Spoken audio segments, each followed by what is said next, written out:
Bienvenidos a un nuevo capítulo del mundo que se avecina. Estamos con nuestro invitado especial, don Jorge Fernández Díaz. Bienvenido.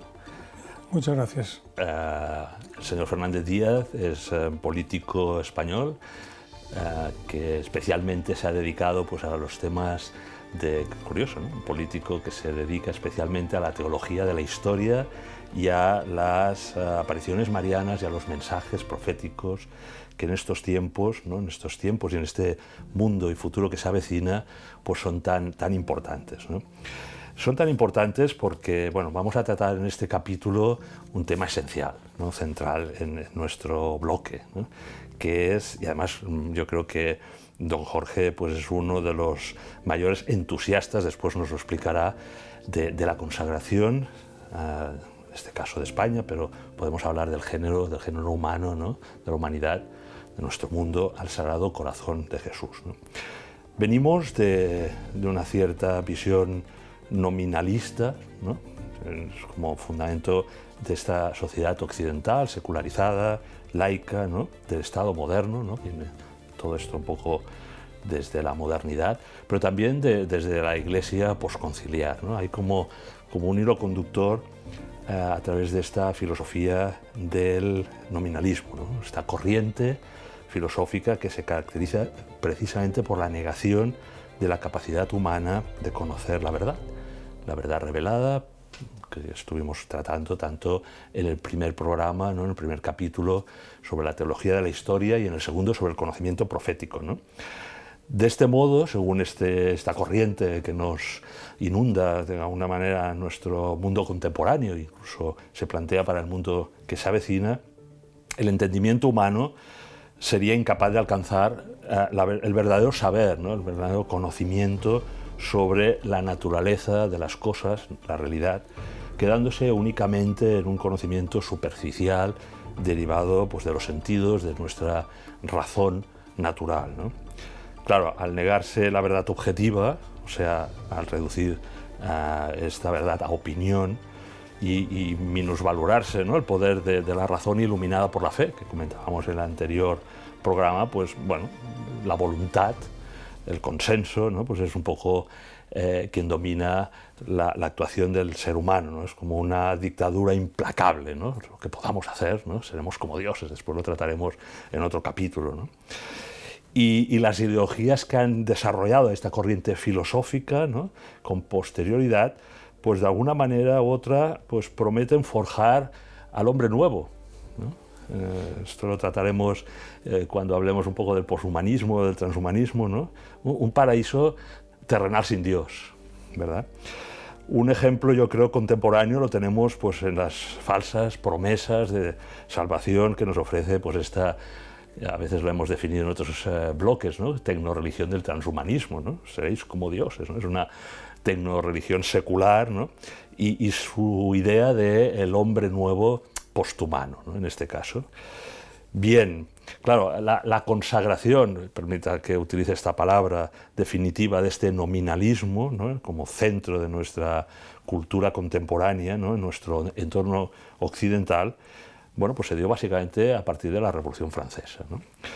Que es heredera de algunos aspectos del protestantismo y que de alguna manera se ha convertido, ¿no? En esa religión secular, ¿no? En esa visión secularizada, antropocéntrica, que nos ha dominado durante los últimos siglos, décadas, y parece como que se acelera y se acentúa, profundiza en el mundo que se avecina con estas nuevas ideologías transhumanistas, etcétera, ¿no? Y yo creo que también este modernismo, ¿no? que también se ha introducido desde, bueno, pues tal vez después del concilio, ¿no? Esa idea un poco de que el idealismo nuevo somos capaces nosotros de cambiar el curso de la historia y dejar un poco a Dios de lado, pues también ha ido copando estas décadas, tanto del siglo XIX como el XX, ¿no? Entonces me pregunto, y quiero hacerle la primera pregunta a usted, don Jorge, ¿no? Así directa, ¿qué hubiese sido del mundo y del género humano si se hubiese realizado, como el cielo pidió, la consagración al Sagrado Corazón de Jesús? Bueno, muchas gracias, Albert. Bien, esa es una pregunta... Ya, directo, ¿eh? No, está claro. Porque la historiografía reconoce que en los 2000 años, 2022, que llevamos de era cristiana, ¿no? Hay una convención de los historiadores para considerar que hay tres momentos muy significativos de esos 2000 años de historia, ¿no? Sin excluir que hayan otros, ¿no? Pero todos coinciden en que cuando menos hay tres, ¿no? Uno es la caída del Imperio Romano de Occidente, que ya comentamos que precisamente fue ocasión para que San Agustín, entonces el obispo de Hipona, Agustín, estableciera las bases del sentido cristiano de la historia, la teología de la historia, ¿no? Otro es la Revolución Francesa y un tercero es la Revolución Bolchevique, la Revolución Comunista de 1917. Todo está conectado, veo. Sí, claro, es que la historia, el Señor de la historia es Jesucristo, ¿no? Entonces, de la misma manera que comentamos que para prevenir la expansión por el mundo de los errores de Rusia, convertida en la Unión Soviética por mor de la Revolución Bolchevique, y para evitar la Segunda Guerra Mundial, vino la Virgen, el Inmaculado Corazón de María, a Fátima, antes hizo lo propio para prevenir la Revolución Francesa el cielo, y lo hizo el Sagrado Corazón de Jesús. La Revolución Francesa, como sabemos, se desencadena el 17 de junio de 1789. La Revolución Francesa se desencadena.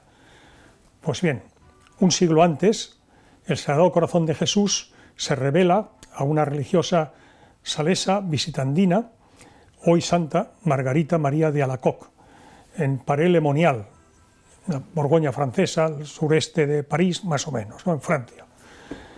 Viene el Sagrado Corazón de Jesús y tendrá desde 1673 a 1689 diversas revelaciones para el mundo por medio de Santa Margarita María de Alacoque. Por ejemplo, estableció la devoción de la comunión reparadora de los 9 primeros viernes de mes. Recuerde que en Fátima la Virgen vendrá a los 5 primeros sábados de mes. Es decir, la Virgen como madre baja la nota de corte. ¿Por qué? Porque estaremos en un momento de la humanidad en que el ecosistema pues hace más difícil pues que el hombre se salve. Porque no es lo mismo, por ejemplo, en un régimen de cristiandad, el hombre que... Fue anterior a la Revolución Francesa. Exactamente, ¿no? Veníamos de ahí, ¿no? Claro, pero ya cuando estamos en la Revolución Comunista y tal, pues es más difícil para el hombre salvarse, que es el motivo por el que Dios nos ha creado y para lo que nos ha creado, ¿no? Entonces, cuando el cielo sabe que va a venir la Revolución Francesa, no olvidemos que Dios está fuera del tiempo. Es decir, el tiempo lo crea Dios, porque comienza cuando Dios... Permítame que lo diga así, crea la creación. Dios está fuera del tiempo. Santo Tomás de Aquino en la Suma Teológica aludirá a que Dios está en un presente continuo sin fin. Es decir, en un eterno presente, que es la definición que darán otros doctores y padres de la Iglesia. Para Dios, la categoría de pasado y futuro, que para nosotros, que somos criaturas, seres que vivimos en el espacio y en el tiempo, pues esas categorías para Dios no existen. Para Dios todo es un eterno presente. Por tanto, Dios sabe lo que va a suceder. Respetando nuestra libertad. Claro, precisamente porque Dios sabe el uso que vamos a hacer de nuestra libertad. Ya. Respetando nuestro libre albedrío, Dios desde la eternidad y en base a su capacidad creadora puede crear los seres humanos y los accidentes de la naturaleza que se desarrollen de tal manera, uno según la ley natural, las fuerzas de la naturaleza, y los hombres, que respetando nuestro libre albedrío, los designios de providencia de Dios se cumplen siempre, respetando nuestra libertad. Esa complementariedad y compatibilidad de la divina providencia con el libre albedrío es lo que algunos que no lo entienden les sirve para negar la divina providencia. Porque el dice, determinismo. Entonces, es simplemente, me parece a mí, ¿no? Dicho de una manera muy sencilla, es que no tienen en cuenta lo que acabamos de comentar, que Dios está fuera del tiempo y por tanto Dios sabe, en un eterno presente, el uso bueno o malo que vamos a hacer de nuestra libertad, ¿eh? Y por tanto, pues Él también desde la eternidad, donde conoce el uso que vamos a hacer de nuestra libertad, pues crea otros seres, pues que hacen que al final pues se cumplan sus designios de providencia, que siempre son lo que son, está muy claro cuáles son, es la salvación de la humanidad. Dios lo que quiere es llenar el cielo de elegidos, punto. Y la historia es el escenario en el que se va desarrollando la salvación de todos y cada una de sus criaturas. Es bonito, porque el mundo que se avecina es el cielo. Exactamente. O sea, la historia, el sentido de la historia es, como ha dicho algún ilustre doctor y padre de la Iglesia, es llenar el mundo de santos. Ese es el sentido de la historia. Llenar el cielo de santos. La ciudad, claro. Ese es el fin de la historia, es ese. Bien, sentado eso, me dice usted, ¿cómo sería el mundo, cómo hubiera sido el mundo si se hubiera consagrado, se hubiera hecho la consagración pedida por el Sagrado Corazón de Jesús en Paray-le-Monial, ¿no? ¿A quién? A Santa Margarita María de Alacoque. Muy bien. Fíjese usted lo que voy a decirle. La devoción al Sagrado Corazón de Jesús, vamos, impregna toda la Sagrada Escritura, el Antiguo y el Nuevo Testamento. Pero además hay un momento del Nuevo Testamento muy emblemático en el que el corazón de Jesús está muy presente, ¿no? Si se me permite decirlo así, que es en la última cena, claro, cuando el discípulo predilecto del Señor, Juan, recostará su cabeza en el pecho del Señor. ¿Por qué lo digo? Porque 12 siglos después, una santa, Santa Gertrudis, mística devota del corazón de Jesús, religiosa alemana, tuvo revelaciones místicas vinculadas con el Sagrado Corazón de Jesús y en particular de ese episodio de la última cena que conocemos, cuando Juan recostará su cabeza en el pecho del Señor. En una revelación mística, Santa Gertrudis tiene ese episodio, lo vive ella, y escribe que escuchó los latidos del corazón de Dios. Y entonces se le revela, todo esto escrito por ella, ¿no? Se le revela a San Juan y le dice que si él escuchó los latidos del Señor también en ese episodio de la última cena. Y San Juan, evangelista, le dirá que sí. Entonces le dice, ¿y por qué no lo contaste en los evangelios? Y cuenta que San Juan le dirá, porque el Señor me dijo que no lo escribiera, que eso sería necesario para un tiempo en que los corazones de los hombres se enfriarán y necesitará que el corazón ardiente de Jesús los impregne de su amor. Precisamente Juan Evangelista que escribe el Apocalipsis. Exactamente. Bueno, pues ese momento llega a juicio del Señor de la historia, del Señor en el siglo XVII, empieza con San Juan Eudes, ¿no? Y ya en las postrimerías del siglo XVII, desde 1673 hasta 1689, revelaciones a Santa Margarita María de Alacoque. En línea con lo que estamos comentando, las revelaciones, la mayor parte de las revelaciones que tiene Santa Margarita María de Alacoque del Sagrado Corazón de Jesús en Paray-le-Monial, las tiene el 27 de diciembre. ¿Sabe qué día es el 27 de diciembre? San Juan Evangelista.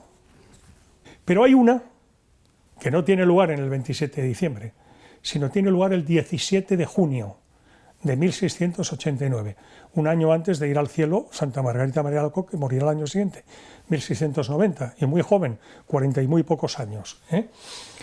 Ese día, el Sagrado Corazón de Jesús le pide a Santa Margarita María de Alacoque que transmita al rey de Francia, que era nada más y nada menos que Luis XIV, el Rey Sol, que se consagre él, consagre su persona y la de su familia al Sagrado Corazón de Jesús, prometiendo bendecirle en sus empresas. En otra revelación privada le explicará, y es muy importante, por qué quiso que esa consagración la hiciera el Luis Sol, el Rey Sol, Luis XIV. Sucintamente se lo digo porque es maravilloso. Luis XIII, padre de Luis XIV, llevaba casado con doña María de Austria 23 años y no tenían descendencia. Y por tanto, lo previsible era que muriera el rey y, dadas las circunstancias que había, se produjera una guerra civil por la sucesión al trono en ese momento, ¿no? Pues ya se habían creado grupos, banderías, uno para que fuera un hermano del rey, otro un hijo, otro... Y entonces pide a la Iglesia de Francia rogativas, oraciones, para que Dios les conceda la gracia de, después de 23 años de matrimonio, tener un descendiente. Tiene lugar una revelación del Sagrado Corazón de Jesús a un monje agustino de Notre Dame de Victoire, Nuestra Señora de las Victorias, donde le dice que para conseguir esa gracia que ha pedido el rey, tiene que hacer 3 novenarios de misas. Le dice cuáles han de ser las advocaciones, Nuestra Señora de las Victorias, Nuestra Señora de Gracia, y que las haga en una abadía de la Provenza francesa, Cotignac, donde se había aparecido San José. San José, el Padre Virginal del Señor, esposo virginal de María, y que se lo diga a los reyes. Bien, está documentado, es historia de Francia. Ese religioso irá a esa abadía, celebrará los 3 novenarios de misa.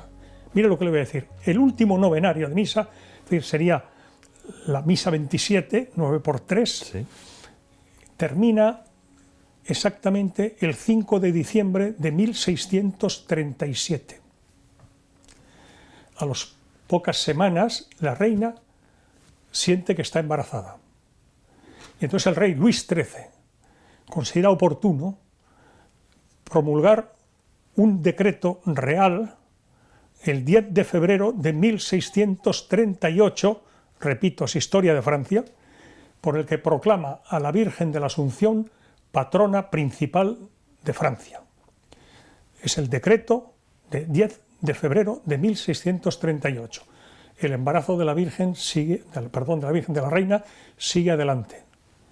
Y entonces, a la vista de eso, el rey Luis XIII quiere solemnizar ese decreto que había hecho y lo hace el 15 de agosto del año 1638, fiesta de la Virgen de la Asunción que él había proclamado patrona de Francia. Y a esos efectos convoca los estados generales, las cortes estamentales de la época.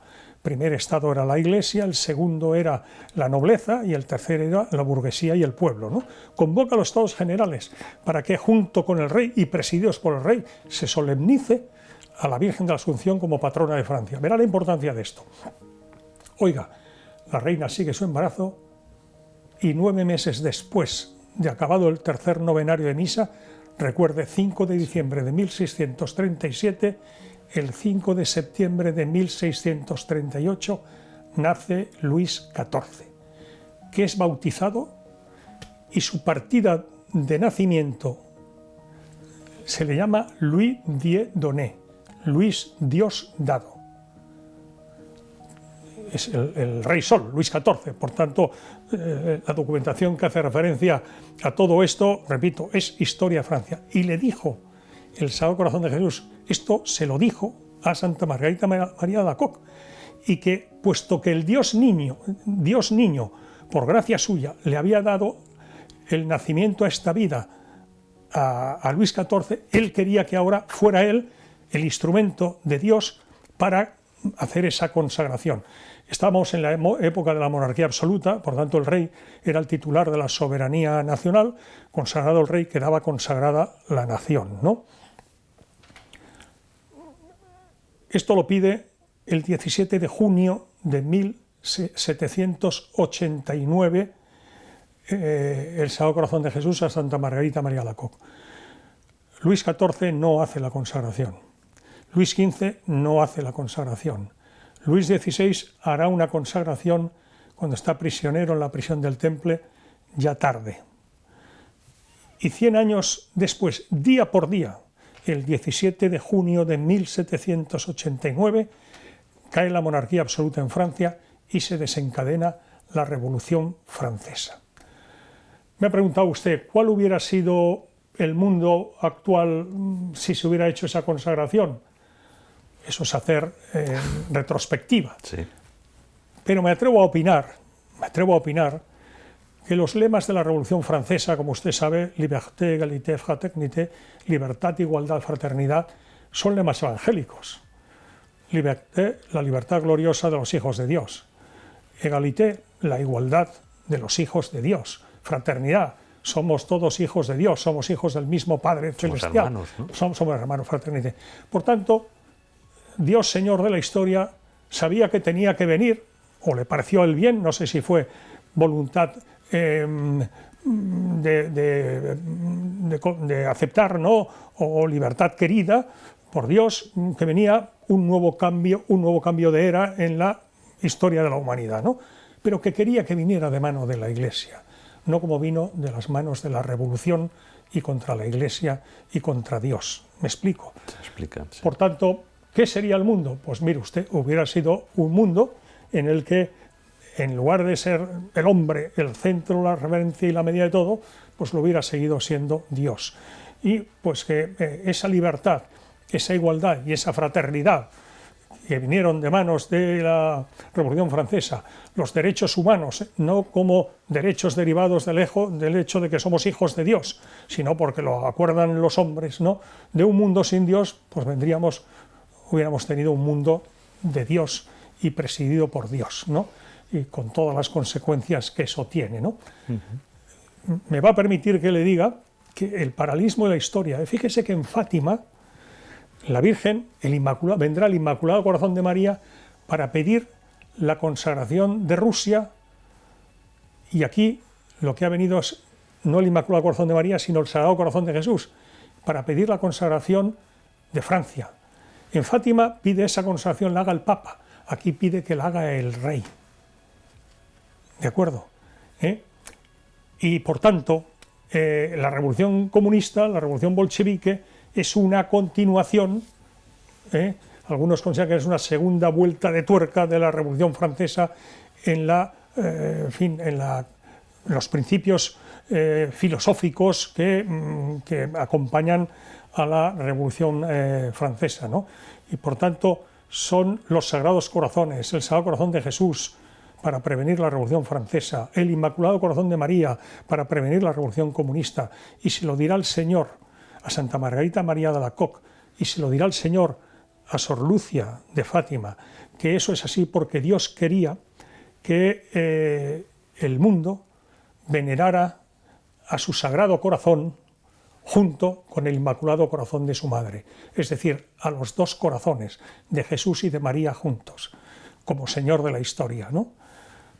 No sé si le he contestado a lo que me ha dicho, pero hacer retrospectiva no deja de ser un ejercicio, pero no cuesta mucho pensar que hubiera sido la diferencia entre un mundo sin Dios y, más concretamente, no solo un mundo sin Dios, sino un mundo contra Dios, a ser un mundo de Dios y con Dios. Sí, y efectivamente nos queda un minuto para cerrar el capítulo, pero sí que quisiera ahondar en ese destino final, en ese mundo que se avecina, pero que lo podríamos denominar ese destino final que es el cielo, ¿no? Que nos acoge precisamente el corazón de Jesús, la Trinidad, ¿no? Si quisieran, en breve, un minuto tenemos, ¿no?, cerrar el punto de que ese es nuestro destino final, ese es el futuro de la humanidad, tan olvidado en nuestro tiempo, ¿no? El sentido cristiano de la historia y el sentido cristiano de nuestra historia personal, de nuestra biografía. Decíamos antes, el sentido de la historia es el escenario en el que se desarrolla nuestra vida, porque Dios lo que quiere, por medio de la historia, en la historia y a través de la historia, llenar el cielo de santos, llenar el cielo de sus elegidos. Y el corazón, sabemos que cuando el Señor dice: venid a mí los que estáis cansados y agobiados, que yo os aliviaré, aprended de mí que soy manso y humilde de corazón, porque encontraréis mi descanso. Porque mi yugo es suave y mi carga ligera. El corazón ahí tiene, lógicamente, una definición alegórica, no es la válvula que bombea la sangre y tal, ¿no? El corazón sintetiza la totalidad del ser, es decir, con nuestra materia corporal, con nuestro espíritu, en el corazón está sintetizada la integridad de nuestro ser.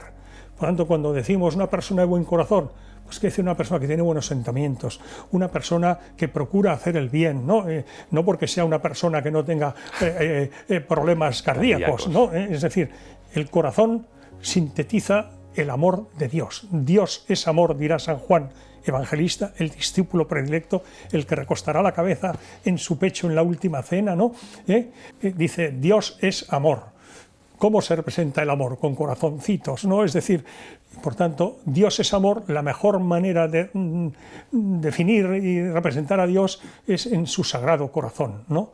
Porque es un amor tan grande, como él dirá, el amor tan grande que dará la vida por sus amigos.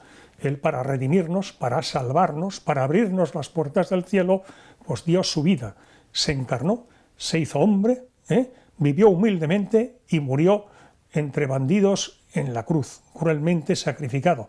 Más amor que ese no es posible, ¿no? Y para hacer eso posible lo hace nada más y nada menos que todo un Dios, Jesucristo, la persona segunda de la Santísima Trinidad, ¿no? Y por tanto, pues lo que él desea es que su sangre no haya sido derramada en vano, ¿no? Y que aprovechemos esa apertura del cielo, esa redención, esa salvación que nos ha conseguido un precio tan elevado, que efectivamente se cumpla lo que Dios quiere, ¿no? Que es que vayamos al cielo todos. Bueno, pues yo creo que mejores palabras tampoco, bueno, son claves, ¿no? Para finalizar nuestro capítulo de consagrarnos al Sagrado Corazón de Jesús, ¿no? Yo invito a los que nos estén escuchando pues que hagan esa consagración personal, ¿no? Porque realmente pues nos acerca más a través de María, que también pues es el camino que nos lleva a ese Sagrado Corazón de Jesús, ¿no? Sí. Albert, perdón, me he querido poner hoy esta corbata, porque hablando del Sagrado Corazón, el corazón, quieras que no, pues evoca la sangre, ¿no? Y exactamente. Entonces, pues, es mi humilde contribución a la causa, que usted va también de rojo, Sí, un usted poco va también de rojo. Son las cosas, ¿no? Alegóricamente, pues nos hemos querido referir a esto, pero un poco la idea sería esta, ¿no? Es decir, cuando estamos en estos programas, en este bloque, viendo cuál es el mundo que se avecina, ¿no? Pues me ha gustado muchísimo hacer hincapié en que el mundo que se avecina es nuestro destino en el cielo, ¿no? Somos ciudadanos del cielo y ahí es donde pues, bueno, nos acogerá el corazón de Jesús y por tanto... Y el Inmaculado Corazón de María. Y el Inmaculado Corazón de María, y ahí es donde realmente se está bien, ¿no?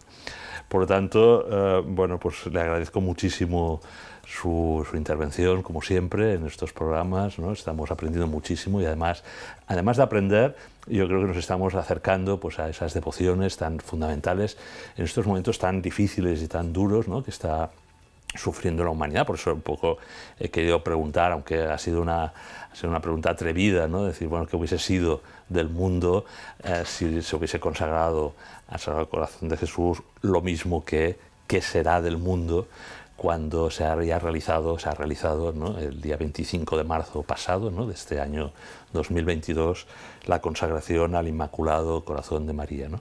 Por lo tanto, pues animarnos, ¿no? a renovar esa consagración y bueno, le invito al próximo capítulo, donde yo creo que me gustaría que definiésemos ese camino que nos está preparando la Virgen, ¿no? La Virgen nos prepara con todas estas apariciones, mariofanías que se han prodigado tanto en el mundo en los últimos siglos, ¿no? Por tanto, don Jorge queda emplazado para la próxima semana. Con mucho gusto.